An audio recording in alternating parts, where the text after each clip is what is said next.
All right, Coach D, indoor track and field season continues to roll on for you guys. Of course, last week, one of your favorite stops that you always go to, the Armory Invitational up in New York City. Both teams finished fourth.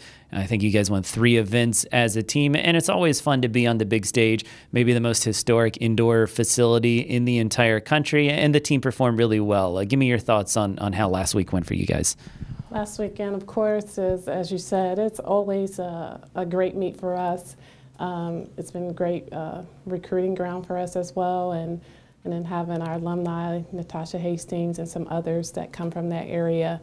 We always go back to the Armory with, of course, glad to be there, honored to be there, but it's one of those places we feel home, feel like home for us, and we've been going there for a long time. And it's a place, of course, New York is an exciting, vibrant city, and our athletes get to have the true New York experience with not just competing, but riding the subway and actually seeing some sights down in Times Square. So along with the work, we have a little bit of downtime social afterwards, and it's just a great trip and an event for us to attend. So your jumps crew continues to have a lot of success, and not just last week at New York, but the first 3 weeks of the indoor season, whether it's Ty's school record in the first week in the high jump.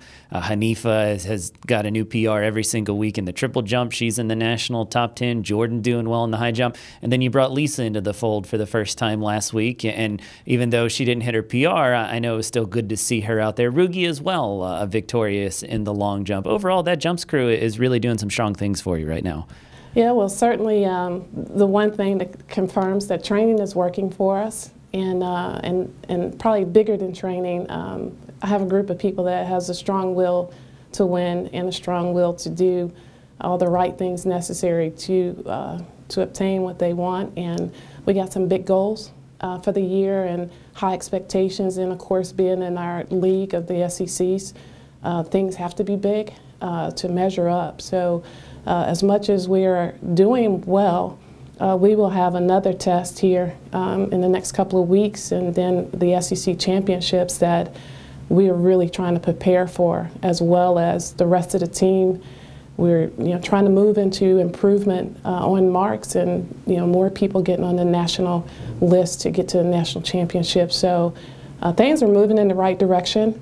We have some individuals are doing great, like you said, Ty, and then there's some that we're still not quite satisfied, so we're continuing to work hard to make improvements. So. And of course, the next opportunity to make those improvements, at least in competition, is this week at Liberty. You guys are at the Darius Dixon Memorial Invitational. Sometimes I know with the track schedule being every week, sometimes it seems to kind of blend together, but I know you're taking specific athletes to the meet with specific goals in mind. So what is it that you guys hope to accomplish this weekend up in Virginia? Well, the goal this weekend, of course, is, again, another opportunity to perform and to improve on marks. But there's some people that's been going hard at it. Some of the people that have achieved a place on that national list that's actually take the weekend off, like Josh and TT. And then there's some of the other field eventers are kind of just getting in the groove of what they're doing. We haven't had the best opportunities to be outside training, so some of the meets has been the training aspect for part that we have needed. So we go into this meet with more opportunities for the entire team, to have an experience. We're carrying a large squad there, and we're excited about the new facilities at Liberty. It'll be the first time we'll be there. So it will be great for all of us, and just a little bit of a low-key meet to get some work done. A low-key meet, but probably a special one for you as a Liberty grad and a former student athlete and a Hall of Famer there. And you mentioned a new facility that wasn't there when you were competing as a student athlete. Anytime you go home, it's always special. So I know for you especially that this has got to be a good weekend for you. It is. I'm very happy that this was included on our schedule this year. Of course, home is always a special place.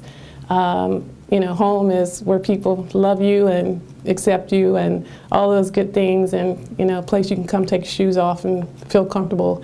And so I'm excited about that. And having been there years ago when the enrollment was only 5,000 students to now it being the largest private nonprofit university in the nation is just incredible in itself. And just very grateful that I was a part of the beginning years. And so it's a young school, only about 4 decades Sure. in its time here, and it's just exploded and have become just a great place, and that's really producing some great athletes and great students. And so I just joined the millions of alumni there that's proud, very proud, and grateful to be a part of the legacy of Dr. Falwell. And of course, another big opportunity for the Gamecocks this week. Coach D, best of luck, and we'll talk to you soon. Thank you.